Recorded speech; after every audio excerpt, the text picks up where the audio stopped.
Hey everyone, it's Peter Kerr from Daydream Nation, and welcoming back in the co-captain's chair, we've got Bicyclelegs. How are you, mate? Hey everyone. Yeah, good. It's a bit cold up here, but I mean, that's by Brisbane standards, so it's probably a lot colder down where you are. It is indeed. It is indeed. Today's episode, we are going to pick 5 Australian rock albums that you must own.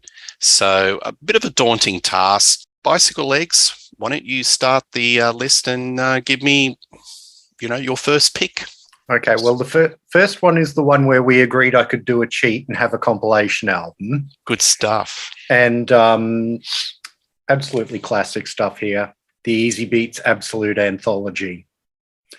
I mean, the Easy Beats made some great albums, but they really were a band I think best listened to in a compilation, and it's a double album. But I mean, you've got so much good stuff. Yeah, that's a good one too. This one is a bit it has some of the later stuff as well, because that one only goes up to 67, I think, whereas this one goes all the way up to St. Louis, which was their last big hit. So I was lucky enough to pick up a copy of one of their later albums. I think it's their last album, Friends. $10, and it normally goes for about 100. So, but I mean, just classic Australia. They really were the first really successful Australian beat group, sort of in the style of the Beatles, but very much, I think, a little bit edgier than the Beatles were, in their early stuff. I mean, things like She's So Fine and Wedding Ring and Women Make You Feel All Right. And then, of course, they had the one big hit that hit all around the world, which was Friday on My Mind, which is sort of a classic of that sort of mid to late 60s. I mean, David Bowie thought it was good enough that he did a cover of it on Pin-Ups. And Gary Moore. Yes. But I believe Harry Vander said that the Bowie version was his favourite version of the song. Yeah. But then they sort of didn't go on after Friday on My Mind. They sort of were one-hit wonders in the US and the UK, which is a bit of a shame, because there's some really good stuff in that later. They tried their hand at the psychedelia with Peculiar Hole in the Sky and Land of Make Believe. And then they went back to sort of a bit like the Stones. The Stones tried their hand at psychedelia. It didn't really work for them. And then they went back to their sort of R&B roots. And that's kind of what the Easy Beats did as well. But definitely for the early Australian music, you can't beat the Easy Beats as far as I'm concerned. Yeah. Well done. I don't think I'm going to change my selection, because the Easy Beats was one of my picks. So I think I'll just do a continuation of what you've said. They are all European migrants. They met in a migrant hostel in Villawood.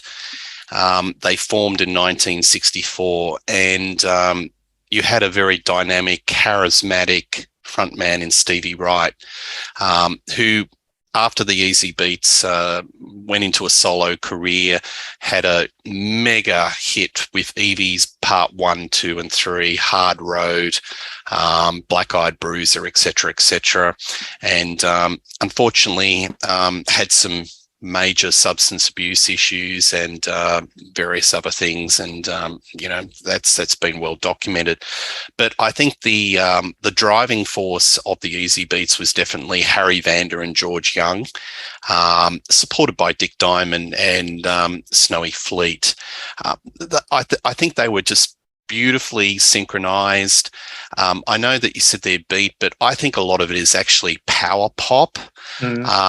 Friday on My Mind has been voted, I think, the number one best Australian song ever, and I probably don't dispute that. I think it's just brilliant piece of pop perfection. The lyrics just say everything that you feel on a Friday afternoon, and it's what every perfect pop song says. It's just catchy. It's got a hook. Went top 20 in the US, top 10 in the UK, and number 1 in Australia. But this compilation is probably, sort of distills your compilation, but it's just all killer. For Your Woman, She's So Fine, Wedding Ring, great killer version, Wedding Ring done by The Sports, another great Australian band. And I think the Divinals may have covered that as well.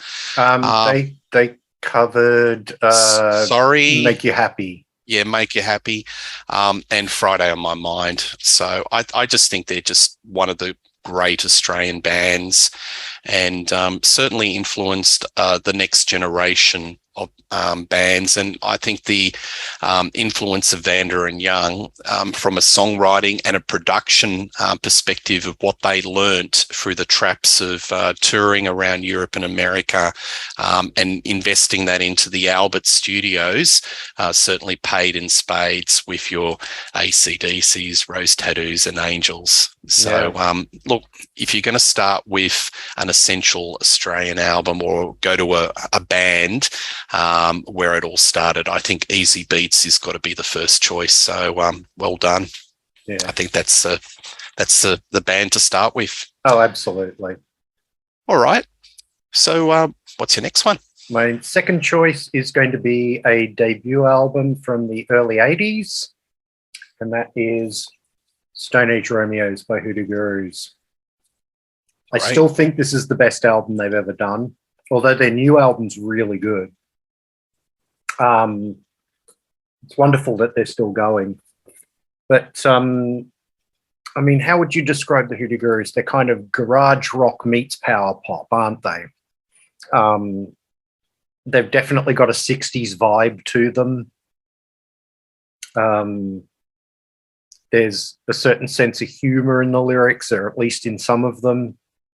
I mean, you look at the songs on this album. I mean, you look at a song like Leilani, which was one of their very first, I think that was their first single, about a doomed love affair because the woman in the love affair is about to be sacrificed to a volcano god. Yes. But, there's wonderful songs. There's really great sort of, as I say, very garagey sort of power pop with the song like Let's All Turn On. I Want You Back is a really good sort of slightly more laid back song. They do nice ballads with My Girl and Zanzibar are really great. I mean, just the aesthetic you get from that album cover is the aesthetic you get from this music, I think. Total pop culture. Pop culture. The back cover too. Yeah. It's like, yeah. So that's my favorite Gurus album. And I think Hoodoo Gurus are definitely a band that don't get enough attention outside this country. So that's why I wanted to pick them. Yeah.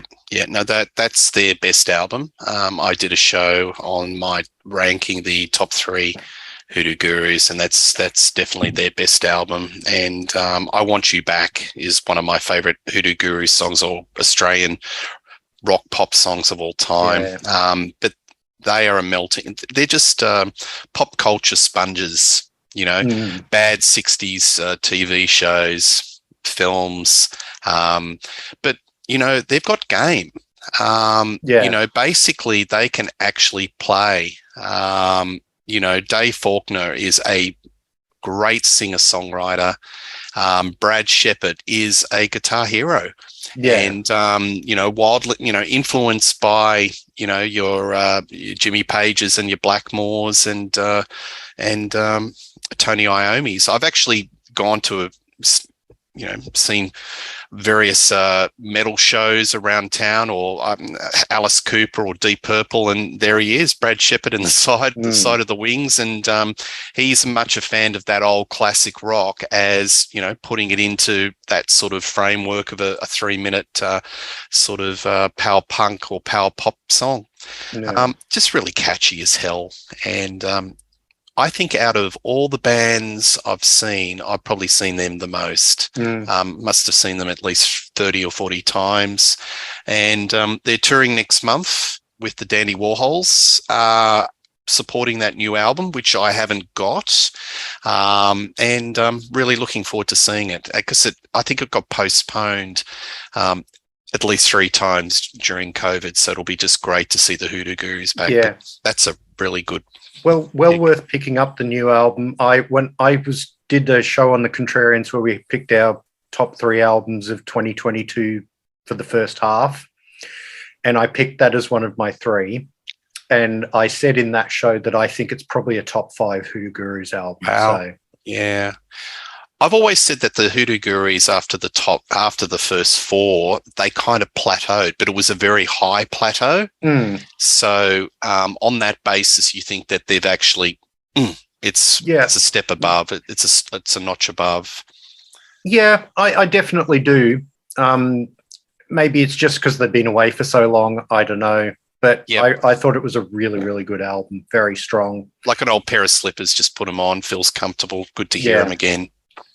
Wonderful. And of course, this was the only album with James Baker on drums.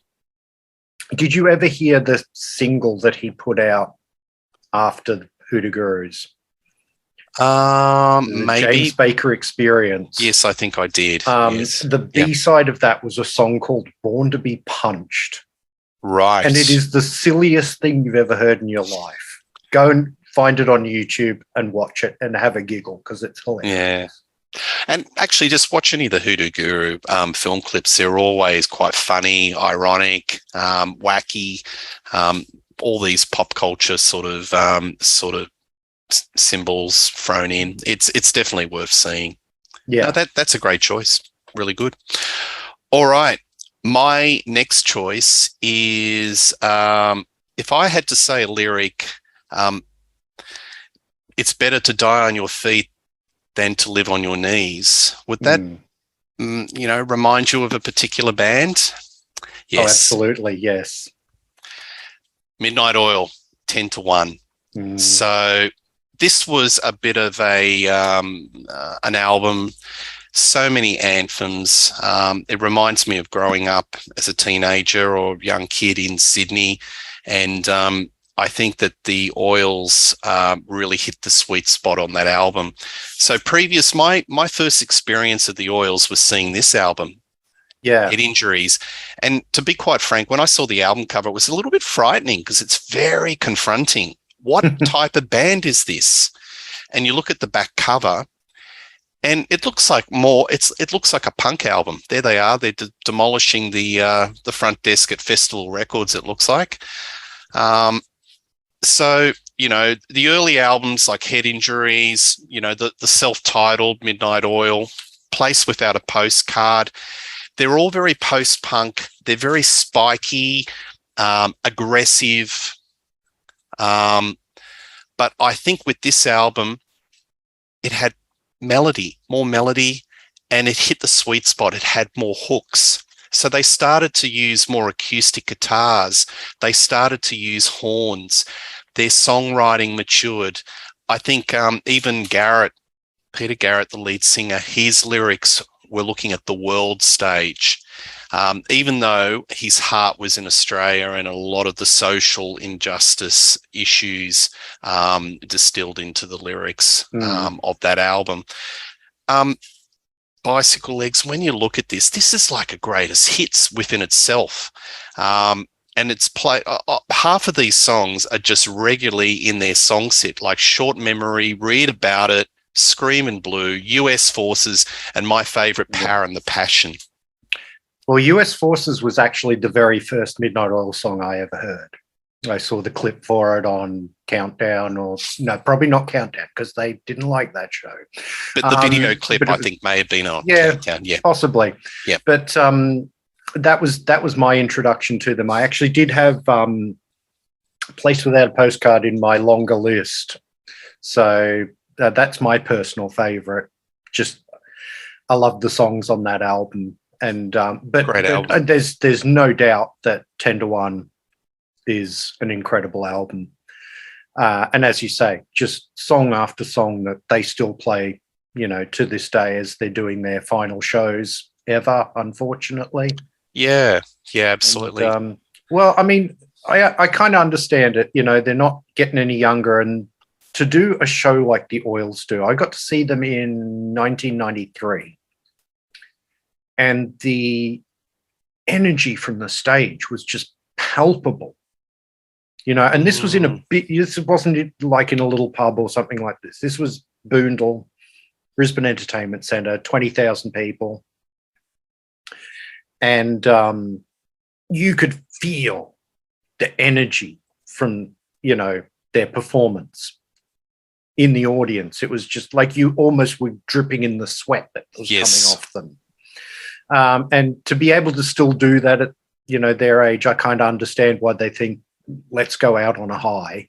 Yeah, I agree. I saw them in 86 and they were probably at their stone cold peak. And phenomenal live. Garrett is very charismatic, but the energy and I have to say one of the most valuable players in that band is probably Rob Hurst. Oh, yeah. He is a drummer extraordinaire. Like in our circles, we talk about a lot of metal drummers. He's the best drummer in Australia by far. You listen to Power and the Passion where there is a drum solo in a single, which is quite unique and unheard of. He's just a dynamo and he's part of the machine. And, and I don't think I've ever seen anyone hit their drums as hard as he does. He's hard hitting. He's phenomenal. Another thing I'd like to say about this album is the production from Nick Launay is really sublime. So I think he actually made his name on this album, produced a lot of the new wave bands in England.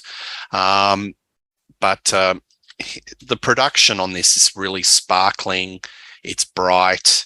And it certainly, sort of ramps up the Midnight Oil sound. So I think the difference between Place Without a Postcard and 10 to 1 is that they may have lost a little bit of the jagged edge where they were probably influenced very much by the Saints and Gang of Four. And this was where they had a bit of a world stage about them, and through more melody and maybe some more pop sensibilities and hooks in the mix, and that certainly hit the sweet spot.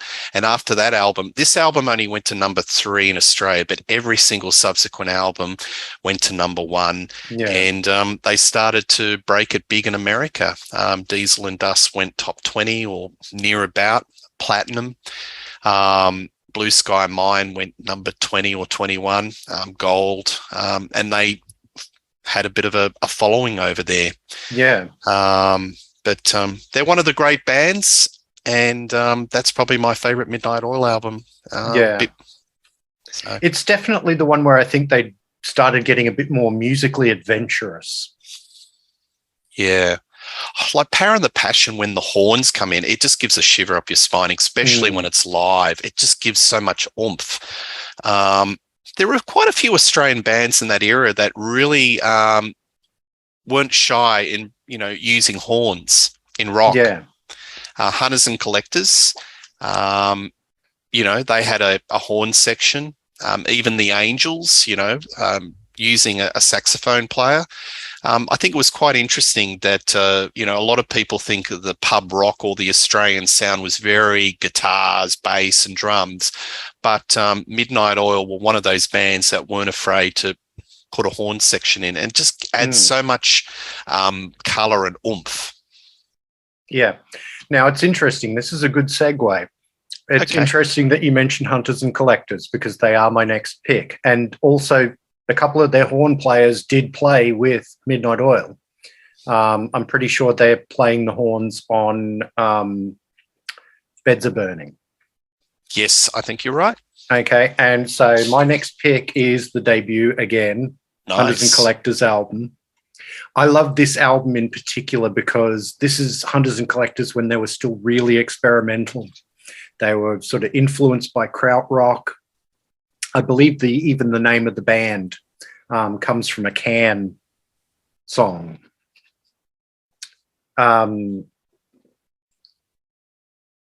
Very very arty Melbourne sort of band they were in those sort of early days. And I think this one captures the artiness of Hunters and Collectors best. The next album, although I really love the next album, Fireman's Curse, it probably went a little too far in the experimental way.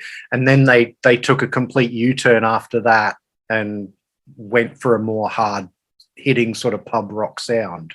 But again, still with that horn section. Love the horns. Yeah. But Hunters and Collectors were a band that I didn't really appreciate at first. Like, I'd heard the songs, the obvious pick was Human Frailty, because that was sort of like the one that really started to make them big.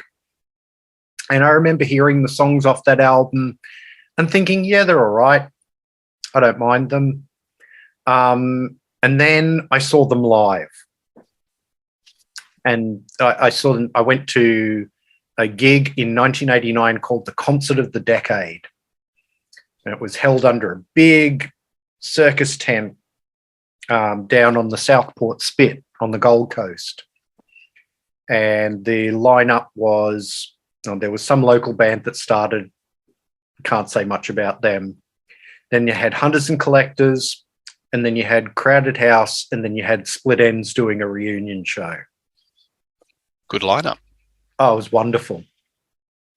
And seeing Hunters and Collectors live, that's what made them click for me. They really are a band to experience live. The penny dropped. But this album, this has Talking to a Stranger on it, which I think is just a wonderful... To release that as a single was just such a brave move, because it is not a commercial song at all. Mm. And then, as I say, this has definitely got a krautrock influence to it. It's very experimental. It's very out there. You have the horns. In fact, you have a larger horn section on this album than they would end up having as a regular part of the band. And then you had a percussionist as well as the drummer. You had this percussionist who was playing mostly sort of found objects and things like gas canisters and things like that, and just gave them a really unique sound. So yeah, Hunters and Collectors, self-titled, great album. Well done. That's killer. Probably for me, Human Frailty is my sweet spot. Yeah. And that's when they were probably getting more commercial. That was very much a toss-up between whether I was going to go with this one or Human Frailty. Yeah, but there's some just great emotional songs, like Everybody's on Fire. I'm not a big fan of Throw Your Arms Around Me, and I must be the only person in Australia that, is not, a fan of that particular song. It's because a lot of, I've seen a lot of talent shows and a lot of other artists that have absolutely butchered, and it's sort of, it dilutes the enjoyment, much like Leonard Cohen and Hallelujah, if you know what I mean, where there's so many artists that just balls it up. But Hunters and Collectors live, they're Mark Seymour, he's wearing the shirt, he's got the muscles out, and he's just, it's, on the outside, he looks like the typical sort of masculine Aussie bloke, struts around the stage. But when you look at the heart of the lyrics, it's quite ironic, because he's actually questioning the psyche of the Aussie male, and his relationships with the opposite sex, and his fellow mates, and Australian culture in general. Very intelligent songwriting, very smart. You haven't experienced anything until you've been in a crowd with 1,000 people at a Hunters and Collectors concert, 99% of whom are blokes, because they are a very blokey band for some reason. All screaming at the top of their lungs, "You don't make me feel like I'm a woman anymore." Yeah, absolutely. Well, in 86 onwards, they started to get more of a female audience. But to me, in their later career, when they started to put out albums like Cut, that's when they lost it, and I got off the wagon, and they were becoming a bit FM radio friendly for me. and the edges got blunted. But great choice. I actually will throw in Gang of Four. Yeah. I think there are a hell of a lot of Melbourne bands or bands in Australia that were influenced by Gang of Four, where the guitars are really jagged and you've got heavy bass and bottom end. Yeah. And I think Hunters and Collectors is a prime example where they were definitely listening to that post-punk and Gang of Four, as well as the krautrock. So, all right. Well, that's a goodie. The next one that I am going to select is a band from 1980. So this band was, the artist was influenced by Bowie, probably a bit of Mark Bolan, probably Roxy Music, and they had to change their name from the self-titled album. Any idea, Bicyclelegs, what I might be talking about? Oh, I think so, but I'm not 100% sure. Oh, yes. Flowers Icehouse. Yes. This is one of my favourite Australian albums of all time, Ivor Davies. I think it's a class album and their best. It's basically, it's new wave, it's glam rock, it's pub rock, it's garage rock. It's got everything going for it. And I think it's Ivor Davies' finest moments. I mean, I know that, you know, you listen to his voice and you think, oh, that's very Bowie and that's very Brian Ferry and that's very Japan, but he still puts it into his own style. And the songwriting is direct. It's interesting. It's uniquely Australian and it's uniquely Ivor Davies. And this album starts off with a slow build song called Icehouse, and it's a song about alienation and being disconnected from society. It's up there with Gary Newman, for God's sakes. It's like a Gary Newman song. And to start off an Australian album with a song like that, which has a slow build, and then goes into the second song, which is We Can Get Together, which was one of their big hits. I think it went top 10, it's up there like the Cars. It's like new wave, it's jagged, it's like power pop. And then you've got Can't Help Myself. That's another sort of driving rock song. Then you've got stuff like Boulevard, Sister, Fat Man, and Walls. I think it's a great album. And, I know that a lot of people of our viewers in the Northern Hemisphere would think of Icehouse with Man of Colours, which was their uber quadruple platinum album with Electric Blue and what was that other one? Crazy. It's nice. It's probably a guilty pleasure, but I don't think any of Ivor's work was as cutting edge as that first album. Either lyrically or production wise or just the general songcraft was as good as this album. So if you like your Bowie and you like your Brian Ferry or Japan with a bit of Gary Newman in an Australian way, then this is the one for you. Have you got this one, Bicyclelegs? Oh yeah, I've got all of their albums. I really, really like them. When I was a kid, two of the first albums I bought, probably in the first sort of 20 or 30 albums I ever bought, were Sidewalk and Measure for Measure. Yeah. Which I still have a soft spot for those albums, although I do think probably their best albums are the first two. I agree with you. Primitive Man is wonderful. Not quite as good as Flowers, but almost. Yes. But he's very much a one-man band on that album.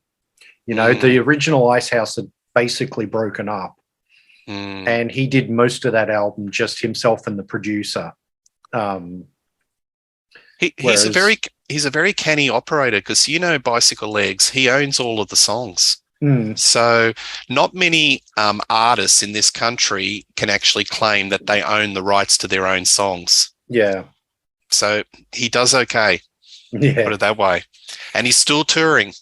Yeah. And I saw them about 7 or 8 years ago and they were fabulous. Still got it. Yeah, absolutely. Still got it. But those two albums, I think you were saying Sidewalk and Measure for Measure, is it? Yeah. Yeah. I think they would make a great one album because I think they're patchy. There's some really outstanding, strong songs on both. Be great. That would be a good candidate just to put that into one album. Yeah. And you don't get too many bands whose lead singer also plays oboe. No. Man of Colours. That was quite interesting because I saw that tour. I saw it, must have been 5 times in the Man of Colours. And,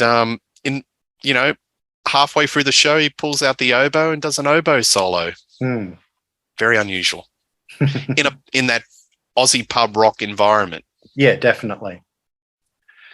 Alrighty. Okay, my number 4. It wouldn't be an appearance from Bicyclelegs, I don't think, unless there was some progressive rock. And for a long time, I did not think there was such a thing as Australian progressive rock until I saw this band reformed as the opening act for Yes when I saw Yes down in Sydney in 2003. And that is Sebastian Hardy. And this is their first album, 4 Moments. It's wonderful. If you like sort of symphonic progressive rock, this is wonderful. They played the title track, which is a side-long epic, and they played a few other songs. They only did the 2 albums originally, and then they broke up. They've since reformed and done 1 or 2 more. But they reformed specifically to be the opening act for Yes's tour in 2003. And it's the only concert I've ever been to where the opening act got a standing ovation at the end of their set. Right. The audience absolutely loved them. But yeah, it's just, as I say, it's definitely sort of in that symphonic progressive rock style. You have Mario Millo, who would go on to do a lot of soundtrack work, including with John English.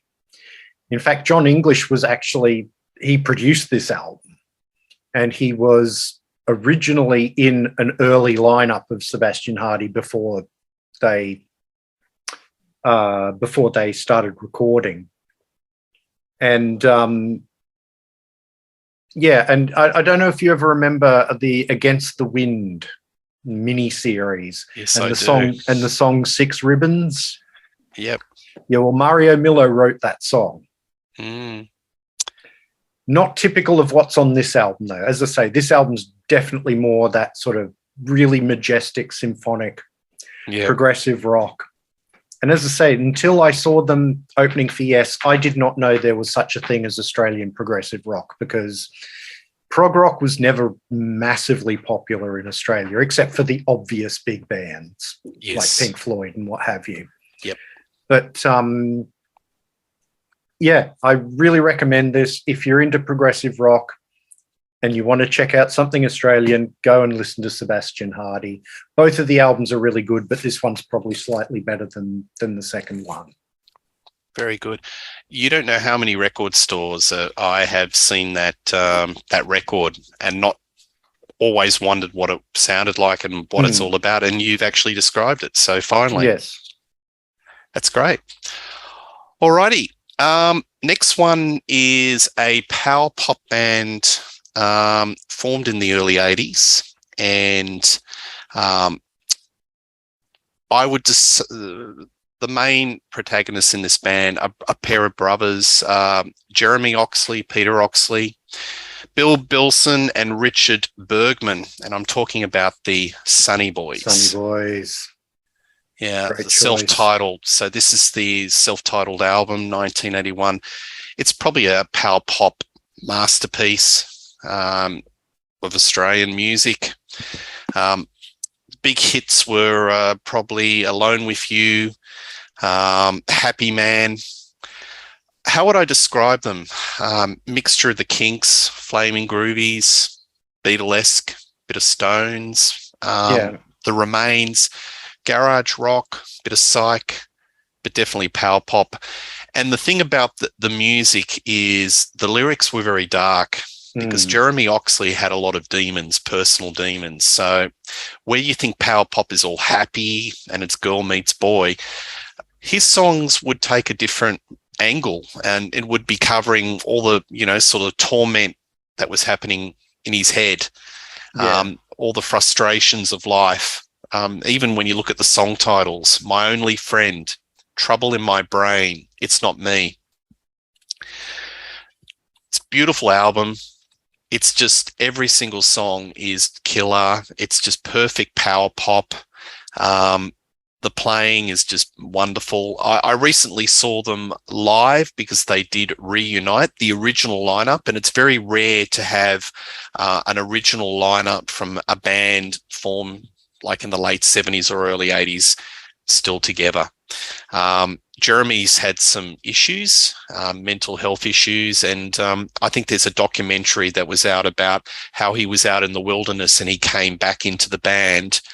And it was actually at a Hoodoo Gurus festival, Dig It Up, where they made an appearance under a pseudonym called Kids in Dust, and I was there. And it was the first time that the four of them had been on stage in maybe 20 years. And I can tell you at the end of that 40-minute set, there wasn't a dry eye in the audience. It was just quite moving. And everyone was just willing Jeremy to get through it and go on. And he did it with aplomb. They probably tour. Yeah, they do a little mini tours every year. I've seen them a few times, but this album is just sublime. And, I think that this is essential that everyone should have this in your collection. Oh, absolutely. But if you want to get it on vinyl, be prepared to pay for it. Reissue. Oh, there is a reissue. But yes, the first original vinyl edition, and this is the old sort of mushroom label. Yeah, it's worth a pretty penny. Yeah, I was lucky to pick that one up a few years ago at less than extortionate prices, if I can quote Genesis. Yeah, absolutely. And just a shout out for their follow-up is a good album, Individuals. It's a pretty fine album. And it was actually produced by Lobby Lloyd of the Coloured Balls. Yeah. So, pretty good. Anyway, Sunny Boys, I think that's they're probably the greatest power pop band coming out of Australia. Our international folks should definitely check them out. Excellent choice. Okay, my last choice. We're up to number 5, aren't we? Yes, we are. Okay. This would have fit very well in the obscure albums show, because this is an obscure little Melbourne band who only ever did the one album and unfortunately broke up after that. This is a much more modern one too. This was from 2016. They're a Melbourne band. They're called Mangle Wurzel, and the album is called Gary. Great name. Yeah. You want to say that again? Yeah, sorry. Mangle Wurzel. Yes. It's a name of a German root vegetable. And they were an interesting band. They were a mostly female band. It was 4 women, 2 men. Yep. In the lineup. You had a guitar player, bass player, drummer, and then you had a lead singer who sometimes played rhythm guitar as well. And then you had a saxophone and a trumpet player. So you go horns again. And musically, I would describe them as pop meets post-punk meets Frank Zappa. Nice. It's really interesting stuff. I was lucky enough to discover this band because one morning, on a Saturday morning, I was flicking through the channels on my TV and I landed on Rage, which for our non-Australian viewers is an institution of a music show that plays all night and into the morning on Fridays and Saturdays. And I was flicking and I flicked onto Rage and I saw the film clip for their song My House. And I was like, who is this band? I need to know everything about them. I don't know if this is available on streaming services or not. They do have a Bandcamp, so you can probably sample the songs there. They did do a couple of film clips as well that are available on YouTube, well worth checking out. There's one for the song My House and one for a song called Everybody's Friend. Yeah. But they're just really wonderful. I got to see them live when they did the album launch for this album. They played in a tiny little club in the Valley, and they were incredible live, really energetic, lot of fun, really good album, and I definitely recommend. You probably won't be able to get physical copies of this anymore. I'm pretty sure they've all sold out. But you can get like a digital download on their Bandcamp. So fantastic. Yeah. Definitely worth checking out. Well, when we put this clip up, Bicyclelegs, maybe post a comment with the link of a YouTube so our folk can look at it. I'm really intrigued. Yep. And when you say that you can't get it, that's like a challenge to me. But it sounds really, really good. It might be available on Discogs or something like that, but they only ever did like the one album and the one EP and then just kind of disappeared. Yeah, it was. I would have loved to have heard more music from them because they're really eccentric. Yeah. And but really catchy at the same time, like experimental without being inaccessible. You know what I mean? Yeah, absolutely. All right. Well, I'll definitely check that one out. All right. Well, to close out the show, I'm going to go with an oldie but a goodie. So this band was part of the Albert Stables. Their first couple of albums were definitely produced by Vanda and Young. Probably one of the greatest live bands Australia has produced. I think they transcend pub rock. I would call them hard rock. They're distinguished by the sound of their guitars, which were kind of influenced by, if you talk to the guitarist, by The Clash meets AC/DC, that very jagged and staccato type of guitar sound. I'm talking about the Angels, and I'm talking about Face to Face. That one was on my list. Yeah, definitely on my longer list. And it was that particular album too, because I think that's their best. Yeah. I mean, if you had to pick 5 greatest Australian front persons or front men, you'd have to say Doc Neeson is the finest, one of the finest live front men I have ever seen. He whips the audience like no other. And you've got to love a hard rock band where the front man's wearing a tuxedo. Absolutely. And there they are. I actually, an honourable mention to No Exit.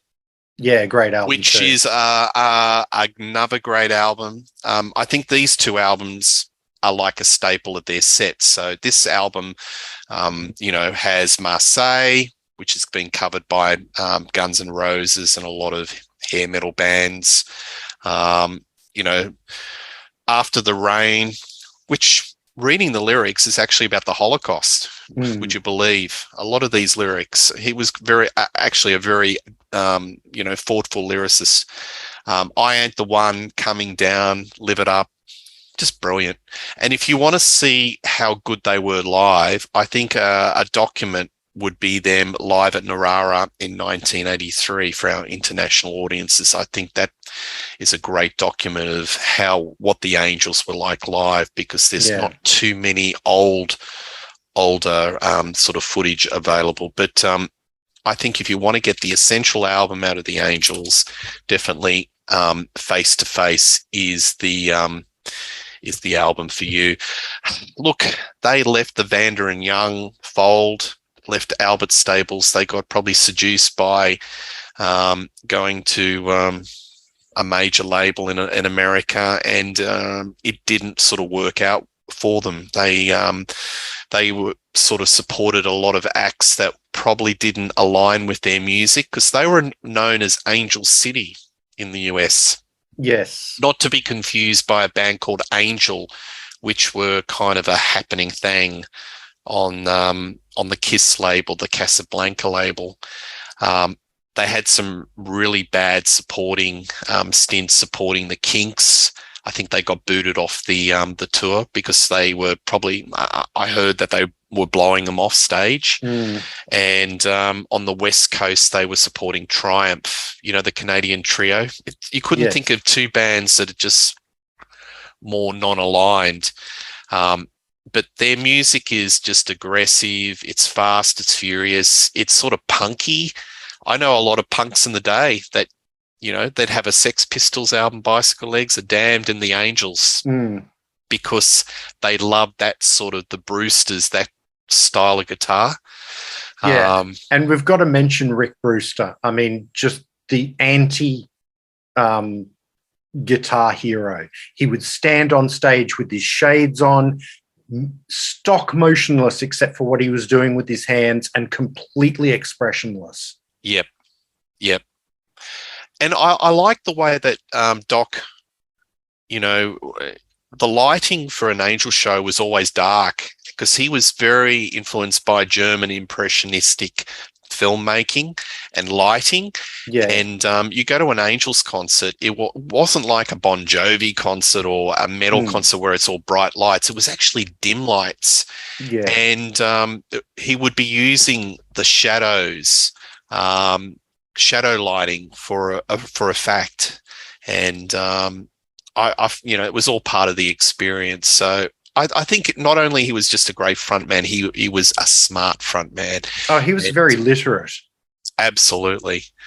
And very sad that he, you know, sort of had a bit of a decline towards the end and no longer with us, like many of our rock icons of Australia. Yeah. But that's probably the album I'd get, either that or No Exit. But if I had to, you know, be pushed, I'd probably say, Face to Face is the one to. And if you can, get them both. Yes.